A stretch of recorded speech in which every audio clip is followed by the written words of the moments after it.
What is going on, guys? It's your boy Cairo here, and today I wanted to show you this game of Quest for Dominion that I played with my friend Orange the other day. I am playing the Eliana starter deck, and he is playing the Mako starter deck, so let's get right into it. So this is usually a pretty fun matchup, because our generals have somewhat similar effects, but very different game plans. Eliana allows me to not take retaliation damage from other generals, and Mako allows him to restore vitality when he deals damage to units. So we start by drawing our 5-card hand, then we can mulligan any cards we don't want to the bottom of our decks before drawing the same number and shuffling. Because I am going first, my mulligan is really important, as I will not be seeing any new cards until my second turn. So that's what I'm doing here, just deciding which cards I want to mulligan away for now, and which ones I want to keep. I chose to mulligan 2 cards from my hand that would be better to draw at a later turn, so that my opening plays wouldn't be too slow for this matchup. Orange only mulliganed 1 card out of his hand, so I guess he had a pretty good opener here, but that remains to be seen. So because I am going first, I do not draw any cards on my first turn or have a battle phase, but I do get a lead on flipping territories face up. I chose to flip my front center territory because that is the main one used for general defense throughout the game. I then played Singe the Wound into that territory, occupying one of its 3 Pyrock resources for the turn and using it to draw 2 cards at the cost of 2 of my vitality.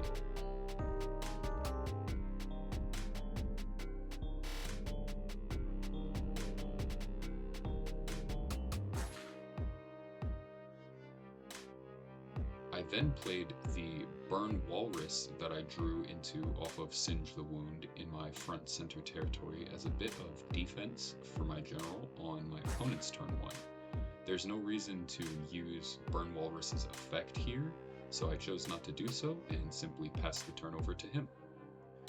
Orange's turn begins, and he doesn't have any cards to ready because neither of us have any exhausted cards, so he skips his ready phase and just moves into the draw phase where he draws 2 cards, and then his territory phase where he will also flip his front center territory face up.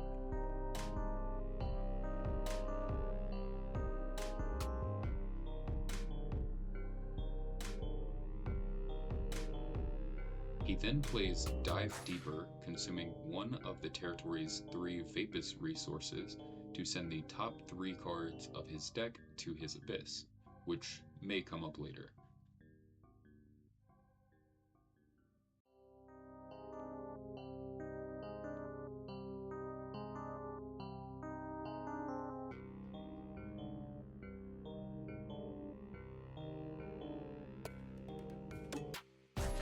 Next, he plays a Mundane Fish in that territory, consuming another Vapus resource, and moves to Battle Phase where he attacks into my Burn Walrus with both it and his general. My Burn Walrus only deals 2 damage to each of these cards as retaliation, so with Mako's effect, he restores all the damage I deal to his general, and his Mundane Fish survives with 2 durability remaining. Now that my Burn Walrus is gone from that territory, it no longer consumes any of my resources there, so I can play Flaming Rend from my hand at quick speed to deal 2 damage to his Mundane Fish, destroying it. Now, I preemptively sent my Flaming Rend to the tomb here. It was supposed to remain until the end of that turn, but it was no biggie because he just replaces his destroyed Mundane Fish with another copy of it from his hand and passes the turn back to me.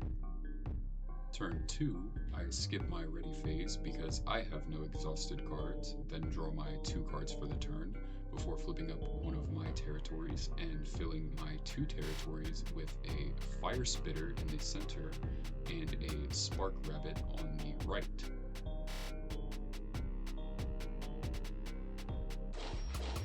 I then move to the battle phase and use my Fire Spitter to crash into his Mundane Fish.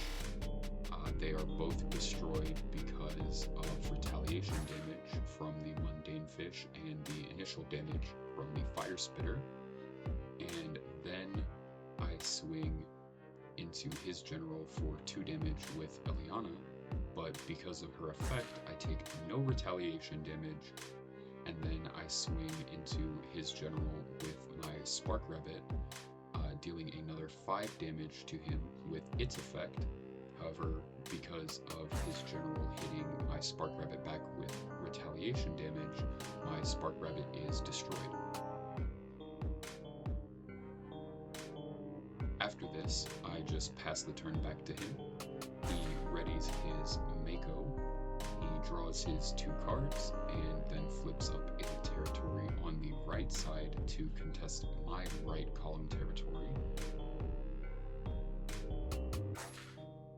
The next thing he does is call an Upstart Jamfish to that territory and a Miscellaneicthus in his front center territory for some more value before moving into his battle phase and swinging into my general for a quick 2 damage with the Miscellaneicthus. My general retaliates and destroys that unit, and with its effect, he is able to bring back a unit from his abyss to his hand. I told you it might come up later. So he chooses to bring back the Upstart Jamfish that was sent there by Dive Deeper earlier during the game, and then he chooses to also attack with his Upstart Jamfish from this turn and deal 3 damage to my general, also using its effect to put a Mundane Fish from his tomb into his abyss. I respond to this attack with a second Flaming Rend, dealing 2 damage to his Jamfish after it takes 2 retaliation damage from my general Eliana, which is enough to destroy it. And then he moves to his second main phase to play a Sir Blubbington in the center front territory and pass the turn back to me. Turn 3 begins, and I ready Eliana, draw 2 cards for my draw phase, and flip my front left territory face up before filling my 3 territories with units.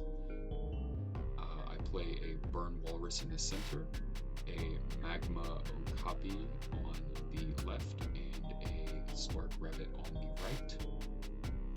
Here, I almost forgot to use my Walrus's effect before moving to the battle phase, so I quickly go back and do that, dealing 1 damage to my own general's vitality in order to give my Burn Walrus +3 strength for the rest of this turn so that it can contest Sir Blubbington and his 4 durability.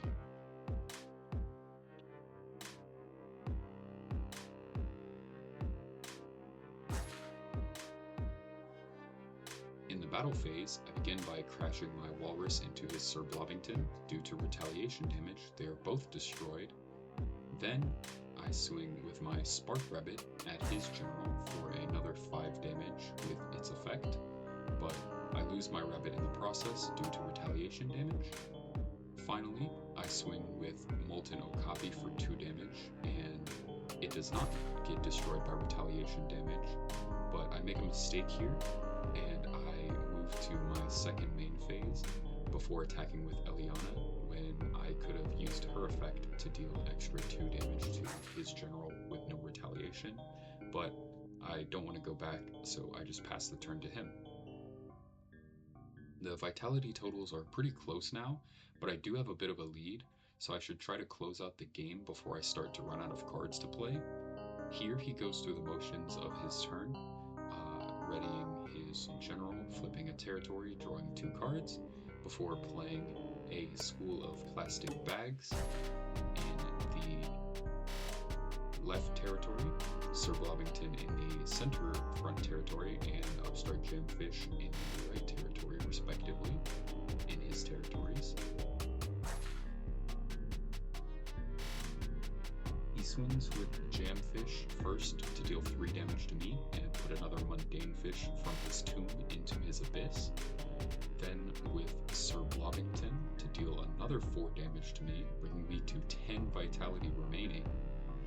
Finally, he attacks with his School of Plastic Bags into my Molten Okapi, crashing them, and sending School of Plastic Bags to his own abyss with its effect.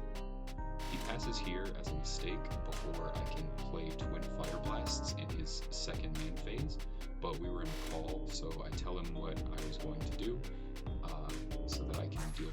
damage to each of his units with my Twin Fire Blast before my turn begins and destroy them. So that is what I'm doing here. I have to discard a card from my hand in order to use Twin Fire Blasts, but because both of his units took 2 retaliation damage from my general, dealing 3 to each is enough to destroy them both. Then my turn 4 begins, and I draw into Surtur and Flamehound before flipping a territory face up that I likely won't need this game, because if he doesn't respond to my attacks, I have exactly 12 damage on the board now after playing those 2 units, which would win me the game. However, before I can move to my battle phase, he responds with a Bubble Bomb and sends Terror of the Depths Dregfang from his hand to his Abyss in order to send my Surtur to my Abyss, preventing me from having lethal damage this turn.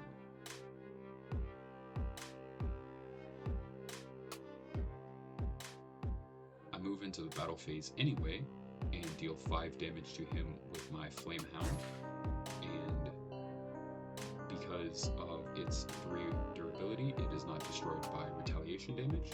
I then deal 2 damage without retaliation from Eliana with her effect, and pass the turn over to him.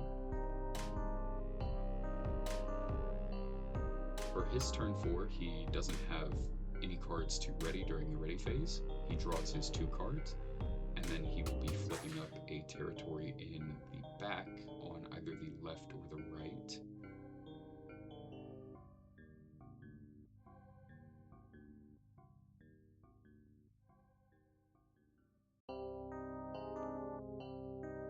He chooses to flip up his Leviathan Gathering Pools on the right side, and that territory's effect, when it is flipped face up, allows you to add a fish or Leviathan unit from your Abyss back to your hand.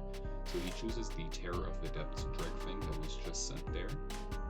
He plays it into his rightmost territory. He plays another copy in the center, and then he plays an enormous electric Leviathan behind the first Dregfang. Now with these 3 units, because of the number of units in his Abyss, he has lethal damage here, which he then swings for, and wins the game. Thank you all for watching. I hope you enjoyed this video, and it was easy enough to follow along with. If you have any questions, I'll be sure to answer them in the comments. Thank you for checking out my game. I hope you're all having a wonderful morning, day, night, or whatever time it is when you may be watching this, and I will see you all in the next video.